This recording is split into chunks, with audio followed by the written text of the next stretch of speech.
विम्यासाठी पत्नीकडून मुलाच्या मदतीने पतीचा खून, तिघांना अटक। एखाद्या चित्रपटाच्या कथानकाप्रमाणे सांगलीच्या शिरढोण येथे एका पत्नीने आपल्या पतीचा खून केल्याचा धक्कादायक प्रकार समोर आलाय।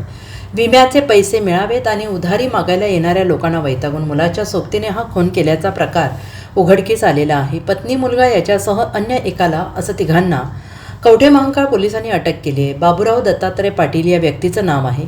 10 फेब्रुवारी रत्नागिरी नागपूर महामार्गावरील लांडगेवाडीत हद्दीत बाबूराव पाटील यांचा मृतदेह रस्त्यावर आढळून आला। प्राथमिक तपासात अपघात असल्याचं समोर आलं होतं। मात्र या प्रकरणी कवठेमहांकाळ पोलिसांनी सखोल तपास केला असता मृत बाबूराव पाटील यांच्या पत्नी वनिता पाटील, मुलगा तेजस पाटील आणि त्याचा मित्र भीमराव हुलवान या तिघांनी मिळून विम्याचे पैसे आणि बाबूराव पाटील यांनी हात उसने घेतलेले लोक घरी येत असल्याच्या वैतागानं हा खून करून अपघाताचा बनाव केल्याचा प्रकार उघडकीस आला आहे। या खून प्रकरणी पोलिसांनी पत्नी वनिता, मुलगा तेजस आणि मित्र भीमराव हुलवान या तिघांना अटक केली आहे।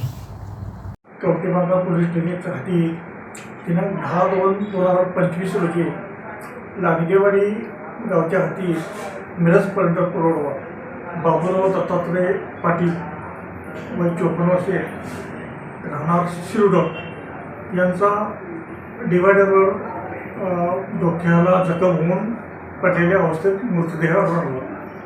सदर बाबत कवठेमहांकाळ पोलीस ठाण्यामध्ये 18/2025 प्रमाणे अकस्मात मयत दाखल केला। सदर माहितीचा तपास वरिष्ठांच्या आदेशाने करत असताना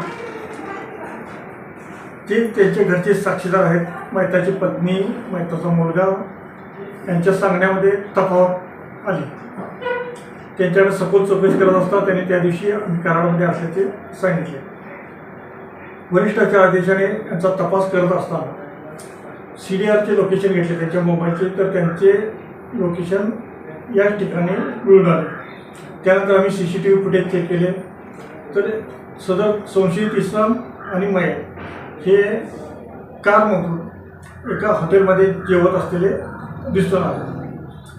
यानंतर आम्ही त्याला ताब्यात घेऊन सखोल चौकशी केली असता त्यांनी आपणावर झालेले ते कर्ज फेडता येत नसल्यामुळे मयताच्या नावावर असलेला इन्शुरन्स, ते इन्शुरन्सचे पैसे आपल्याला मिळावे म्हणून त्याला मारून तो अपघात आहे असं दाखवण्याचा प्रयत्न केला।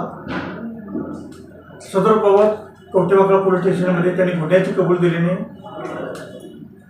खुनाचा गुन्हा दाखल करून आरोपींना ताब्यात घेऊन अटक केलेली आहे। पुढील चौकशी चालू आहे। Bureau report, SBN Marathi, Sangli.